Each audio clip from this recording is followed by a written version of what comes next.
আমরা যে চাকরিটা করি, আমাদের লাইফ রিস্ক অলওয়েজ। আমাদের কিন্তু মোটর গাড়ির চাকা ঘুরলে বেতন আছে, চাকা না ঘুরলে কিন্তু বেতন নাই। তো আমাদের এই শ্রমিকের বিষয়টা নিয়ে কেউ কোনো নেতা বলেন, যারা মানে বিভিন্ন ইউনিয়ন আছে, শ্রমিক কিন্তু অনেক অবহেলিত এবং নির্যাতিত। আমাদের এই মোটর গাড়ি রাস্তায় ঠেকাই সেরে গার্মেন্টস শ্রমিক বলেন, যে কোনো লোক মানে রাস্তায় কিছু হলে একটা গাড়ি ব্রিকেট দিয়ে দিচ্ছে তার দাবি আন্দোলনের জন্য। কিন্তু আমরা যদি মনে করি যে গাড়ি চালাবো না, তাহলে কিন্তু গাড়ি চলবে না। আমাদের দাবিটা আমরা কিন্তু আদায় করতে পারতেছি না। কেন, কিভাবে? কারণ আমাদের ইউনিয়ন নেতা যারা বড় বড়। আসসালামু আলাইকুম, হ্যালো বন্ধুরা, কেমন আছেন সবাই? আশা করছি আল্লাহর অশেষ রহমতে ভালো আছেন। এই ভিডিওতে আমাদের সাথে আছেন শ্যামলী পরিবহনের একজন দক্ষ এবং অভিজ্ঞ চালক সুমন ভাই। তার এই মোটর ডিপার্টমেন্টে কিভাবে আসা এবং তার মোটর ডিপার্টমেন্টে ঘটে যাওয়া কিছু অভিজ্ঞতার কথা জানার চেষ্টা করব এই ভিডিওতে। এই ভিডিওটি দুইটি পার্টে ভাগ করা হয়েছে। প্রথম পার্টটি এই ভিডিওতে পেয়ে যাবেন এবং পরবর্তী ভিডিওতে দ্বিতীয় পার্টটি পেয়ে যাবেন। তো আজকের ভিডিওটা বেশ ইন্টারেস্টিং হতে যাচ্ছে। আশা করছি সকলে আমাদের সাথে থাকবেন ভিডিওটি শেষ পর্যন্ত। তো চলুন বেশি কথা না বলে আজকের ভিডিওটা শুরু করা যাক।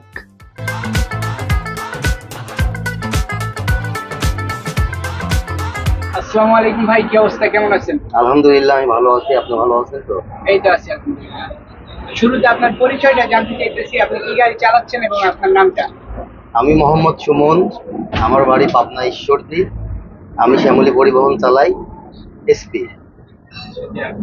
তো আপনার এই মোটর ডিপার্টমেন্টের শুরুটা হয় কিভাবে, সেই শুরুর গল্পটা যদি বলতেন। মোটর ডিপার্টমেন্টের শুরু বলতে, আমার আব্বা ড্রাইভার।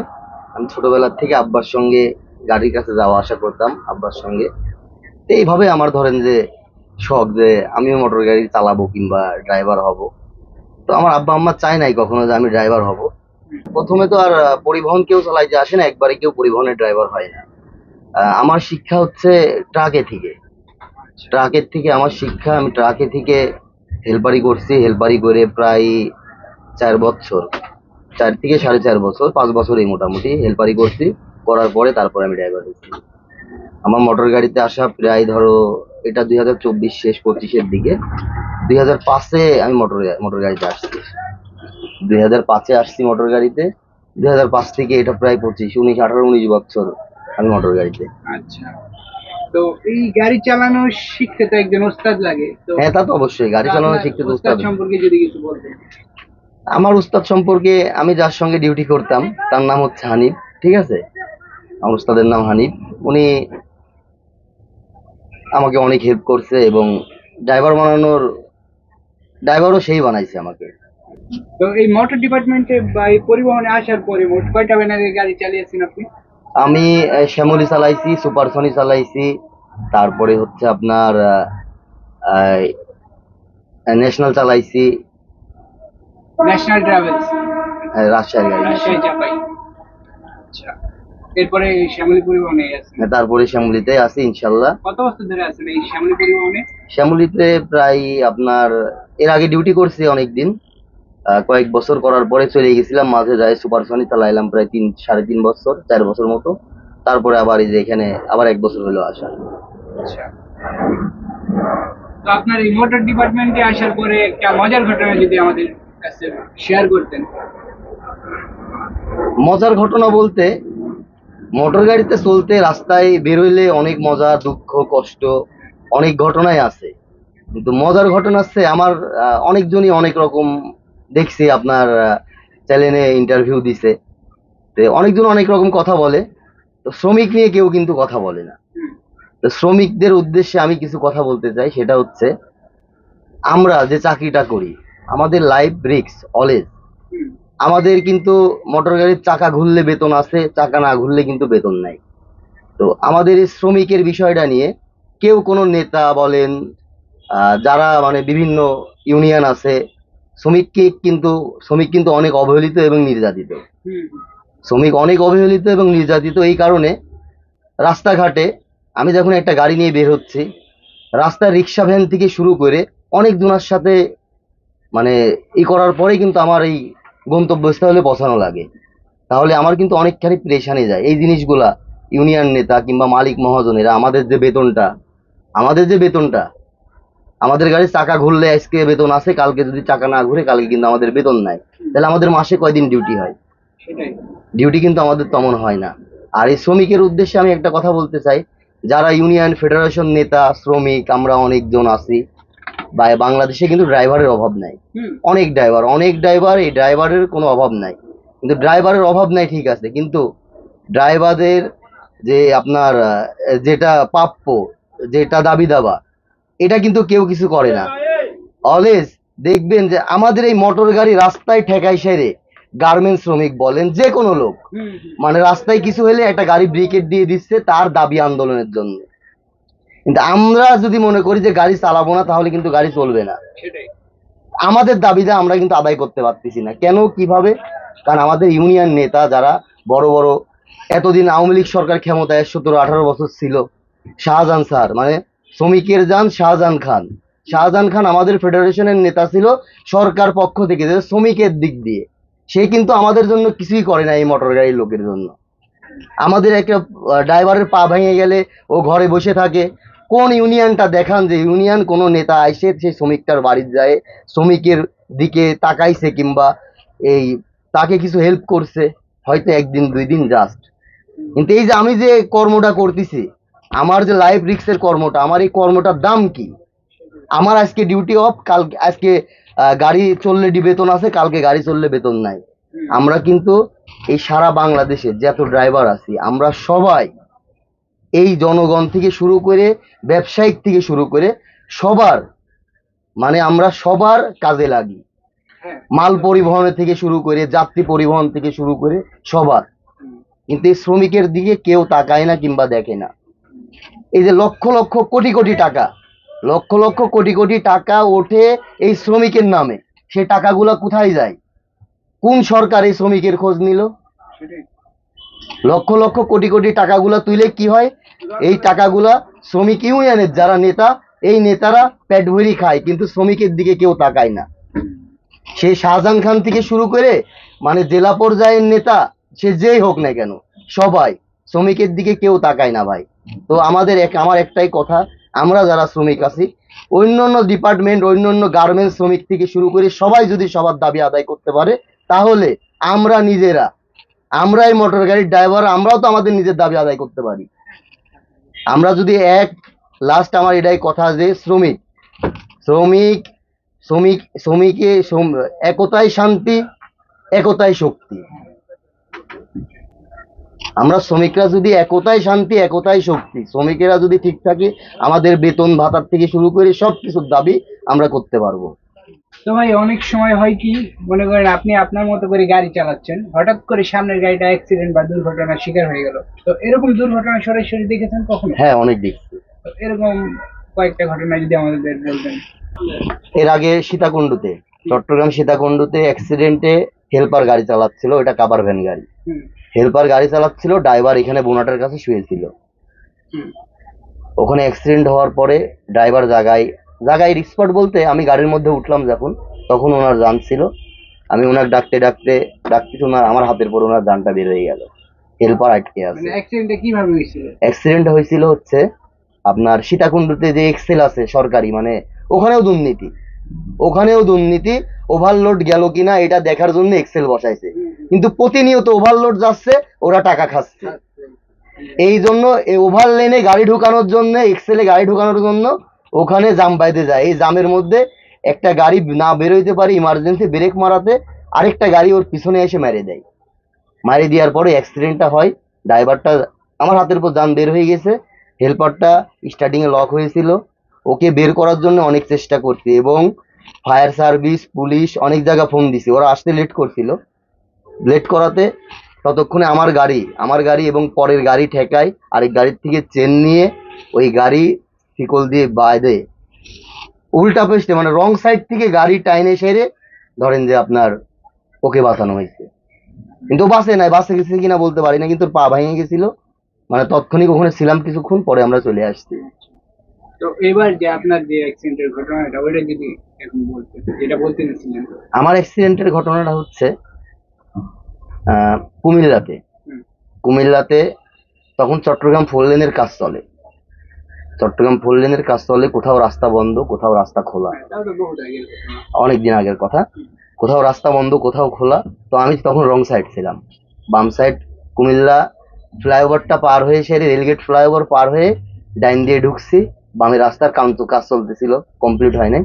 ডাইন দিয়ে ঢুকছি, ঢোকার পরে মানে ইচ্ছাকৃত ভাবে আমি কিন্তু রং সাইডে ঠিক আছে, ও কিন্তু আগে থেকেই দেখতেছে। ও মানে ইমার্জেন্সি আরেকটা গাড়ি ওভারটেক করতে লেগে এসে আমাকে মেরে দিল আর বিপরীত দিক থেকে। বিপরীত দিক থেকে। ও যদি মনে করতো যে না আমি এই গাড়িটা এখন ওভারটেক করবো না, যেহেতু রং সাইডে গাড়ি, তাহলে কিন্তু অ্যাক্সিডেন্টটা, দুর্ঘটনাটা ঘটে না। হয় না। তো এই দুর্ঘটনাতে আমার কিছু হয়েছিল ইনশাল্লাহ, বাপ মার দোয়া। আমার কিছু হয়েছিল না, কিন্তু যে আইসে মেরে দিল ওই ড্রাইভারই পা ভেঙে গেল। ওনারই পা ভেঙে গেল এবং ওনাকে নিয়েই দৌড়াদৌড়ি করতে লাগে আমি পেরেশান। ওনাকে মেডিকেলে নিয়ে গেলাম কুমিল্লাতে, নিয়ে যায় ওনাকে তাৎক্ষণিক চিকিৎসা দিলাম। তো ডাক্তার বললো এখানে আমরা পারবো না, ঢাকা পাঠানো লাগবে। তখন ওনাকে ঢাকা পাঠাই দিল। তো কখনো গাড়ি চালানো অবস্থায় এমন হয়েছে যে দুর্ঘটনা হতে গিয়েও হয়নি, এরকম সিচুয়েশনে পড়েছে? এরকম একটা যেমন গত পরশুদিন আমি সৌরভকাঠি থেকে, সৌরভকাঠি না ঝালুকাঠি থেকে আসতেছি। তখন গাড়ির নাম্বার টাম্বার সবই আমার কাছে আছে, ভিডিও আছে। আমি ওনাকে ওভারটেক করতেছি, উনি কি করলো, মানে আমার গাড়ি বাড়াবো, তখন উনি টান দিয়ে আমার দিকে চাপ দিয়ে আমাকে আর বেরোতে দিল না। আমার গাড়িটা তখন 100-র উপরে স্পিড, 110-এর উপরে স্পিড। আমি যদি ব্রেকে না জমাইতাম কিংবা জমাইতে না পারতাম, তাহলে কিন্তু আমি আমার সামনের গাড়ি মেরে দিই। তাহলে সাকুরা দেখলো যে আমি বের হয়ে যাচ্ছি কিংবা বেরোতে পারবো, আমি যদি ইচ্ছা করতাম বের হয়ে যাইতাম, ওকে চাপ দিতাম কিংবা ওর গ্লাস মিলাস নিয়ে চলে যাইতাম। আমি দেখলাম যে জমাতে পারবো, আমি ভ্যাকাম মাইরে আমি গাড়ি জমাই দিয়ে আবার আমি বেরোইলাম। বেরোনোর পরে আবার ওভারটেক করবো, ও আরেকটা গাড়ি ওভারটেক করে আমাকে ডাইন দিয়ে বেরোতে দিবে না। ও ইমার্জেন্সি খালি ফাঁকা রাস্তার মধ্যে ব্রেক মেরে দাঁড়াই পড়লো। তাহলে উনার মতো ড্রাইভাররা যদি রাস্তায় গাড়ি চলায়, তাহলে দুর্ঘটনা এমনিই ঘটবে। এই সকল ড্রাইভারদের উদ্দেশ্যে আপনার কিছু বলার আছে? এই সকল ড্রাইভারদের উদ্দেশ্যে আমি একটা কথাই বলতে চাই যে ভাই আপনি এক মায়ের সন্তান, আমি আরেক মায়ের সন্তান। আপনি রোডে আসছেন গাড়ি চলাইতে, আমিও আসছি। আপনি রুজি রুটির জন্য আসছেন, আমিও আমার রুজি রুটির জন্য আসছি। তো আমরা রোডে পারাপারি না করে, আপনি এক ব্যানারের গাড়ি, আমার আরেক ব্যানারের গাড়ি, আমি আমার মতো চলে যাই, আপনি আপনার মতো আসেন। আমি যদি বেরোইতে চাই, বেরোতে পারলে আমি বেরোয় যাবো, আপনি আমাকে সাইড দিয়ে দিবেন। আপনি বেরোইলে আমি আপনাকে সাইড দিয়ে দেবো। কিন্তু আমি পারাপারি করে দুর্ঘটনা ঘটলে এখানে ক্ষতিকার। প্রথম ক্ষতি মালিকের। গাড়ির হিসাব বাদ দেন, গাড়ি টাকা থাকলে মালিক রাস্তায় গাড়ি ছাড়ছে, টাকা থাকলে মালিক আবার এই গাড়ি সুস্থ করে তুলবে। কিন্তু আমি আপনি একটা দুর্ঘটনা ঘটে গেলে মালিক মহাজনেরা আজকে আমার পা ভেঙে গেলে হয়তো কালকে খোঁজ নিবে, 3 দিন পর আর আপনার খোঁজ নিবে না। তো আমি এর আগেও আপনাকে বললাম যে আমরা শ্রমিকেরা অবহেলিত কিংবা নির্যাতিত এই কারণে যে দেখেন মালিক মহাজনের গাড়ি রোডে চালাইলে দুর্ঘটনা ঘটবে, কিন্তু মালিক মহাজনেরা কি করে, ড্রাইভারের ওই লাস্ট প্রথম দিনই, আবার অনেকও মহাজন আছে কোনো খরচ খরচা নাই, দুর্ঘটনা ঘটছে ওর মতো মরুক কিংবা বাসুক ওর ব্যক্তিগত ব্যাপার। তো আমি ওইসব ড্রাইভারদের উদ্দেশ্যেই বলতে চাই যে বড় ভাই, আপনারা যে গাড়ি এভাবে চালান, এই গাড়িগুলা দুর্ঘটনা ঘটলে আপনার বাপ মার যাবে, আমার বাপ মার যাবে। আপনার ঘরে আপনার ওয়াইফ, আপনার ছেলে সন্তান, আপনার বিবি বাচ্চা আছে, আপনার বাপ মা আছে, আপনার সংসার আপনার উপর ডিপেন্ড করে, আপনার পুরা ফ্যামিলি। তো এইসব ড্রাইভারদের উদ্দেশ্যে আমি বলতে চাই, এমন কিছু করবেন না যে আপনার ভুলের কারণে কিংবা আমার ভুলের কারণে কোনো দুর্ঘটনা ঘটুক। দুর্ঘটনা ঘটলে মালিক মহাজন দেখবে না ভাই, আমি বলতেছি, কারণ আমি পরীক্ষিত, আমি অনেক দেখছি চোখে। কোনো মালিক মহাজন দুর্ঘটনা ঘটলে ড্রাইভার শালার দোষ, ওই শালা হটি পাটা করতে লেগে গাড়িটা মারিয়ে দিছে, এমন কথাই হয়। তো এই দুর্ঘটনার মূল কারণ আপনি কি বলে মনে করেন? রাস্তায় তো বিভিন্ন সময় বিভিন্ন ঘটনা ঘটে, দুর্ঘটনা, এইগুলোর মূল কারণ সম্পর্কে আপনার কি বলার আছে? মানে আগে যখন সিঙ্গেল রোড ছিল, তখন আমি যত শিওরলি দিই স্টাডিকে বসে আছি, আমার শিওরে কাজ হবে না, আরেকজন এসে আমাকে মারিয়ে দিতে পারে। কিন্তু 4 লেন রোডে আমি ড্রাইভার যদি সচেতন থাকি তাহলে দুর্ঘটনা ঘটবে না। আমি মনে করি, এটা আমার অভিজ্ঞতা, আমি বলি যে যদি আমি মনে করি যে দুর্ঘটনা ঘটবে না, তাহলে ঘটবে না, আমি সচেতন থাকি। তো এই রাস্তাঘাটে বর্তমানে তো এক্সপ্রেসওয়ে দিয়ে চলাচল করেন, তো এই এক্সপ্রেসওয়েতে গাড়ি গতিও থাকে বেশি। হ্যাঁ, অনেক সময় হয় কি বাইক টাইক হুট করে বের হয়ে যায়, তারপর ছোট গাড়ি মাইক্রো প্রাইভেট কার বের হয়ে যায়। তো এই প্রাইভেট তাদের কার, উদ্দেশ্যে প্রাইভেট কি বলার কারের আছে? বিষয়টা আমি বলি। প্রাইভেট কারের ড্রাইভাররা হচ্ছে 3,000 টাকা দিয়ে ড্রাইভিং শিখছে, ও শিখে আইছে, ধরেন যে প্রাইভেটে বসছে, কয় টাকা দামের? 1 কোটি টাকা দামের গাড়ি। ওই মালিক ওকে 1 কোটি টাকা দামের প্রাইভেট দিয়ে দিছে, কিন্তু ওর অভিজ্ঞতা কতদিন, ও কতদিন গাড়ি চালাইছে এটা ফলো করে নাই। 3,000 টাকা দিয়ে আমি ড্রাইভিং শিখছি, আইসে প্রাইভেট পাইছি, চালাচ্ছি। আমার ডাইন বাম, আমি কোথায় কিভাবে গাড়ি নিলে আমার গাড়ি যাবে, কোথায় কিভাবে কি করলে আমার গাড়ি দুর্ঘটনা ঘটবে না, এটা কিন্তু ওরা অভিজ্ঞতা না। অনেক ড্রাইভারে দেখি ওরা কি করে, যায় যায় যায় যায়, সামনে ধাম করে ব্রেক মেরে দাঁড়ায় পড়তেছে। তাইলে তুমি ব্রেক মেরে দাঁড়ায় পড়তেছো, তোমার 110 কিলো স্পিড, আমারও তো 100 কিলো স্পিড আছে তোমার পিছনে, তাহলে তুমি ব্রেক মেরে দাঁড়ায় পড়লা, আমার গাড়িটা কোথায় যাবে? আমার তো তোমার মেরে দিয়া ছাড়া কোনো উপায় নাই। তখন হয় বড় গাড়ির দোষ, হ্যাঁ, যে এই গাড়িওয়ালা মেরে দিল। যেমন আমি কিন্তু একটা প্রাইভেট মেরে দিছিলাম, বেশি দিন না, কয়েকদিন আগের কথা। প্রাইভেটটা দুর্ঘটনা ঘটলো কিভাবে? এইভাবে যে ও যাচ্ছে, ও কক্সবাজারে যাচ্ছে, আমিও চট্টগ্রামের সীতাকুণ্ডুর একটু আগে। ও কি করলো, আমার 1 থেকে 300 থেকে 400 গজ আগে একটা গাড়ি বামে ব্রেক মারি দাঁড়াইছে, ও সাইড করছে, আর তার পিছনে ট্রাক ছিল, ট্রাকটা ডাইনে বাড়াবে, ঠিক আছে, ওর পিছন থেকে প্রাইভেটটা আমার 100 গজ আগে, আর ও 300 গজ আগে ওই গাড়ি ব্রেক মারছে। ও কি করলো, এই 100 গজ আগে, আমার 100 গজ আগে ব্রেক মারি ফাঁকা রাস্তায় দাঁড়াই পড়লো। তাহলে আমি কি করব, আমার গাড়িতে 110 স্পিড, আমি ওকে মেরে দিছি, দেওয়ার পরে যা হয়, মারি দিয়ে আমি আমার মতো বের হয়ে চলে গেছি, ও আমাকে ধরতে পারে নাই, আমি আমার মতো ক্লিয়ার। কারণ দোষ তো তোর, তোর গাড়ি ওই 500 মিটার আগে গাড়ি ব্রেক হয়েছে, আর তুমি 100 গজ আগে এত বড় গাড়ির সামনে এত স্পিড গাড়ি তুমি দাঁড়ায় পড়লা, তাহলে এই গাড়িটা কোথায় যাবে? মারি দিয়ে ছাড়া তো কোনো উপায় নাই। আমি মেরে দিছি, মারি দিয়ে আমি আমার মতো বের হয়ে চলে গেছি। তো অনেক সময় হয় কি এই গাড়ি চালানোর ক্ষেত্রে অনেক যাত্রীরা অনেক কিছুই বলে, যেমন গাড়ি এভাবে না এইভাবে চালাচ্ছে না। তো যাত্রীদের উদ্দেশ্যে আমার কিছু কথা বলার আছে অবশ্যই, সেটা হচ্ছে যাত্রী ভাইদের একটা কথাই বলতে চাই, যদি তারা ভিডিওটা দেখে, অবশ্যই দেখবে, অনেকজন দেখে, তে যাত্রী ভাইদের উদ্দেশ্যে একটা কথাই বলতে চাই, 10 বাপের 10 ছেলে, একজন কিন্তু এক ফ্যামিলির সবাই না, এক একজন এক এক রকম। কেউ বলে আস্তে যান, কেউ বলে জোরে যান, কেউ বলে গাড়ি বাড়াই গেল, কেউ বলে এই হইলো। তাহলে এই কাজগুলা যাত্রী ভাইরা গাড়িতে চিন্তা করবেন যে আল্লাহর নামে রাস্তায় বের হয়েছি, পৌঁছানোটা হচ্ছে মূল লক্ষ্য। আমাদের পৌঁছানোটা হলো মূল লক্ষ্য। কোন গাড়ি বাড়াই গেল, কোন গাড়ি মানে ওভারটেক করলো, এগুলা নিয়ে যদি যাত্রী কথা বলে, তাহলে ড্রাইভারের কিন্তু মাইন্ড চেঞ্জ হয়ে যায়। ওর রাগে হয় আস্তে চলায়, আর না হলে রাগে এমন ভাবে চলাচ্ছে ওখানে একটা দুর্ঘটনা ঘটে যাচ্ছে। তাহলে যাত্রী ভাইরা সবাই একটা কথাই বলতে চাই, যে আপনারা যখন রাস্তায় বের হবেন বাড়ি যাওয়ার উদ্দেশ্যে, বাড়ি যাওয়ার উদ্দেশ্যেই তো বের হন, যাত্রী গন্তব্যস্থল এখান থেকে কিংবা ওখানে যাব, এই উদ্দেশ্যেই তো বের হন। এই উদ্দেশ্যে বের হয়ে এসে যদি আপনারা গাড়িতে উঠেই হুটিপাটা করেন, কিংবা গাড়ি ধরে গেল, কিংবা কেউ বলে আসতে গেল, ওই গাড়ি বাড়াই গেল, লোকাল গাড়ি নাকি, লোকাল গাড়ি তো আর পরিবহন না ভাই। লোকাল গাড়ি যদি হইতো তাহলে পরিবহনের ব্যবসা হইতো না, লোকালের ব্যবসাই করতো, আপনিও লোকালেই যাইতেন। তো এমন কোনো কথা বলবেন না যাত্রী ভাইরা, যে ড্রাইভারের মাইন্ড চেঞ্জ হয়ে যায়, আর ড্রাইভারের মাইন্ড চেঞ্জ হলে দুর্ঘটনাও ঘটতে পারে, আবার অনেক কিছু হয়ে যাইতে পারে। তো যাত্রী ভাইরা এমন কিছু করবেন না, বলবেন না, চিন্তা করবেন যে আল্লাহর রাস্তায়, আল্লাহর পথে, আল্লাহর নামে রাস্তায় বের হয়েছি, বাড়ি পর্যন্ত গন্তব্যস্থলে বাপমার সন্তান বাপমার কাছে ভালোভাবে ফিরে যাইতে পারেন, এটাই আলহামদুলিল্লাহ। হয় আধা ঘন্টা আগে, আর না হয় আধা ঘন্টা পরে, এটা এর বেশি কিছুই, এর বেশি কিছুই না। তো ভাই কখনো যাত্রীরা আপনার গাড়ি চালানোর উপরে খুশি হয়ে গিফট বা উপহার দিয়েছে? হ্যাঁ, অনেক সনি গাড়ি চালাইতে লাগে, রোজার মাস, হ্যাঁ।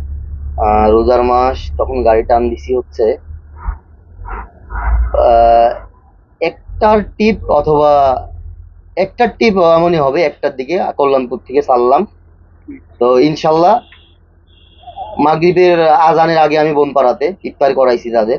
ইফতার করানোর পরে আলহাজ মোড়ে ঈশ্বরদীতে আলহাজে নামার সময় এক যাত্রী আমাকে 500 টাকা দিয়ে গেল, যে বাবা আমি কোনোদিন এভাবে আসি নাই, এত তাড়াতাড়ি কোনো গাড়িতে আসি নাই, অনেক গাড়িতে আসি সুপারসনিতে, কিন্তু এত তাড়াতাড়ি আসি নাই।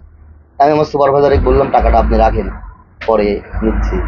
বর্তমানে তো আপনি হিনো 1J মডেলের গাড়ি চালাচ্ছেন, জি, জি। এই গাড়িটা সম্পর্কে যদি আমাদের কিছু বলতেন।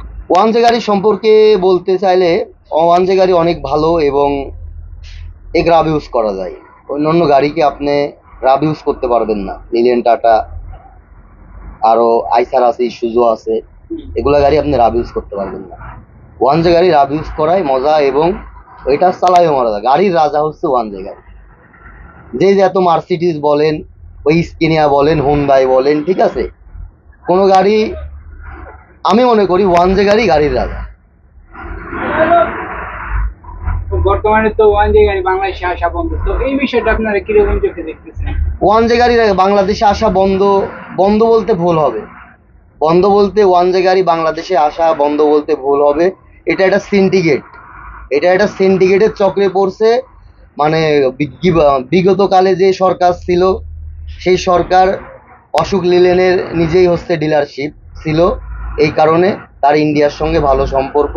এই কারণে ওয়ান জে গাড়ি জাপানি গাড়ি এজন্য নেওয়া বন্ধ করে দিছে। লিলেন গাড়িগুলো বাংলাদেশে এখন দেখবেন সচরাচর প্রাইডা কোম্পানির লিলেন গাড়ি। তো এই লিলেন গাড়ি কিরকম? ওয়ান জে গাড়ি আসা যদি বন্ধ হয়ে যায়, তো ওই যে সদিয়া, হানিফ, এরা যে নতুন ওয়ান জে গাড়িগুলো আনলো, এই গাড়িগুলো কোথায় থেকে আসলো? সিন্ডিকেটের আওতার কারণে ওয়ান জে গাড়ি আসা বন্ধ হয়ে গেছে।